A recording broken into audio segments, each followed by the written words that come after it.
Viti 2026 ngjason shumë në histori me vitin erxhimit të diktaturave komuniste njëra pas tjetrës. Sot diktaturat më të përhapura janë narkodiktaturat dhe autokracitë elektorale. Lavdi Zotit, ushtria amerikane, qeveria e Shteteve të Bashkuara në një operacion më të përsosurin në histori, arrestuan dhe nxorën sot para gjyqin Ramaduron e Venezuelës apo Maduron e Venezuelës.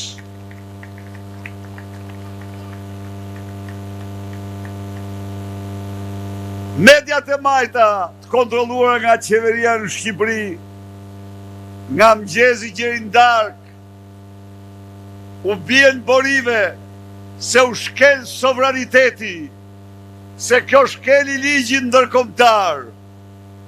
Miq, dhunuesit më të mëdhenj të sovranitetit të kombeve, dhunuesit më të mëdhenj të ligjit kombëtar dhe ndërkombëtar, janë diktatorë dhe diktaturat.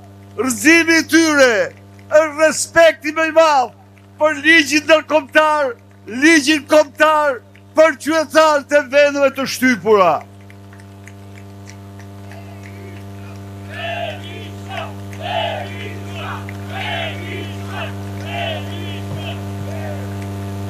Nuk ka sovranitet vendi në të cilin zgjedhjet zëvendësohen me farsë elektorale.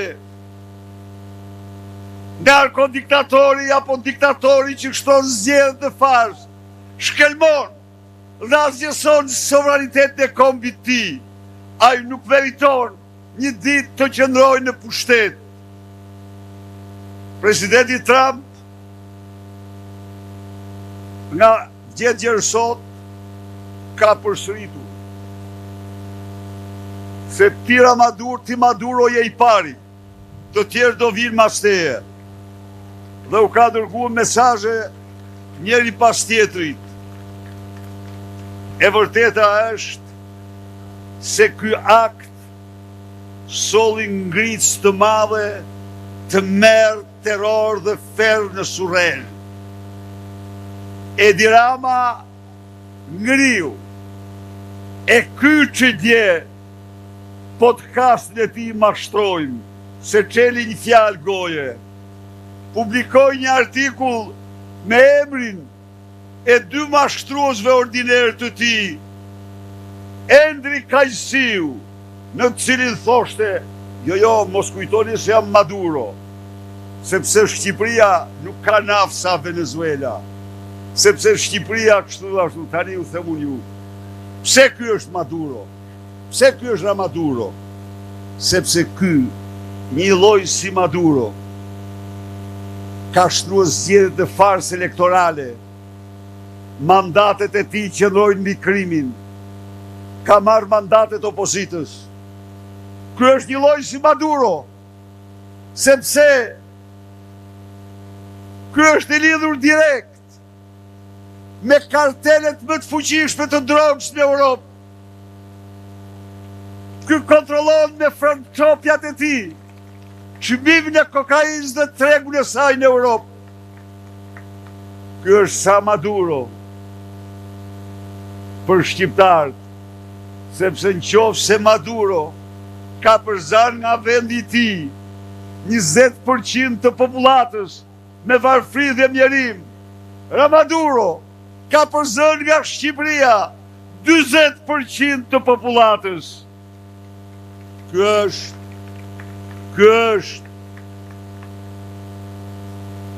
më keq se Maduro, sepse nëse Maduro preferon të dha pijet e forta, ky preferon verat 33.000 euro shishën.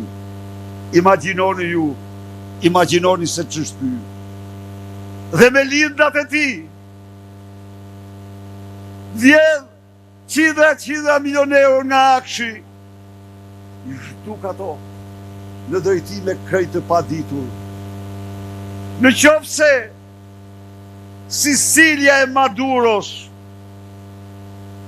mirë të taksa për avion të drogës, Olsira i Maduros instalon të fabrikën e parë të drogës në Xibrak. Miq, a e kuptoni pra pse thoshte ky sot dje në artikull, mos kujtoni se jam Ramaduro, mos kujtoni se jam Maduro. Jo, je Ramaduro.